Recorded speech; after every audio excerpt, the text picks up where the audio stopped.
Hello मेरे प्यारे बच्चों, अब आप सब अपनी आंखें बंद करके मेरी कहानी एंजॉय कीजिए।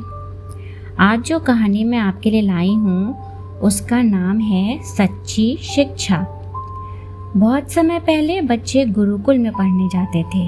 वहाँ पर अन्य बच्चों के साथ साथ राजकुमार भी शिक्षा ग्रहण करने आते थे। एक बार एक गुरुकुल में अन्य बच्चों के साथ उस राज्य का राजकुमार भी शिक्षा ग्रहण कर रहा था।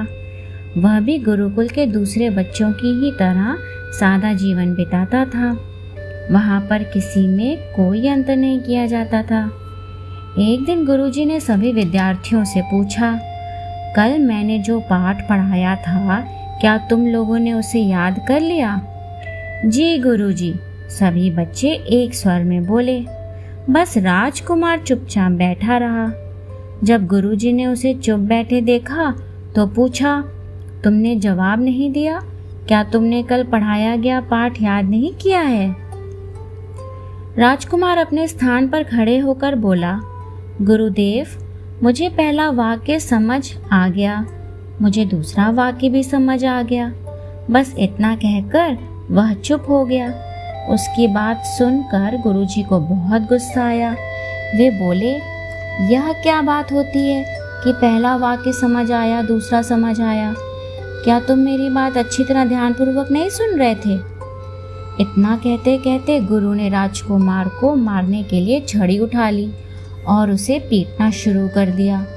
राजकुमार ने कोई विरोध नहीं किया।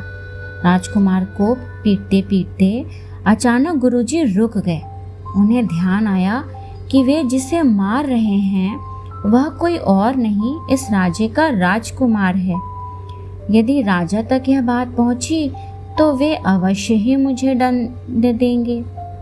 यह ध्यान आते ही गुरुजी डर गए कि न जाने राजा उन्हें क्या दंड देंगे। गुरुजी ने छड़ी एक ओर रखते हुए राजकुमार से कहा, अभी तुमने कहा कि तुम्हारी समझ में दो वाक्य आए, पहला और दूसरा। क्या मैं जान सकता हूँ कि तुमने कौन से दो वाक्य सीखे हैं? पहला वाक्य यह कि हमें अपने क्रोध पर नियंत्रण करना चाहिए और दूसरा यह कि हमें कभी भी झूठ नहीं बोलना चाहिए। राजकुमार ने विनम्रतापूर्वक कहा। राजकुमार का जवाब सुनकर गुरुजी हैरान रह गए।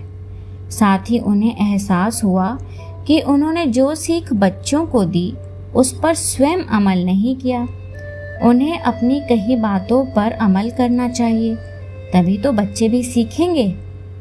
इसीलिए कहा गया है कि वास्तविक शिक्षा वह होती है जिसका हम सही समय पर सही उपयोग करते हैं। तो देखा बच्चों, गुरुजी ने जो शिक्षा अपने शिष्यों को दी उन पर खुद उन्होंने अमल नहीं किया, जबकि उस राजकुमार ने सही मायने में उनका पढ़ाया हुआ पाठ न सिर्फ समझा बल्कि उपयोग भी किया। आज की ये कहानी मैंने आपको सुनाई टिनी टॉट पब्लिकेशन की पुस्तक मेरी रोचक कहानियों में से। मैं आगे भी आपके लिए और कहानियाँ लाऊंगी। तब तक के लिए बाय बाय।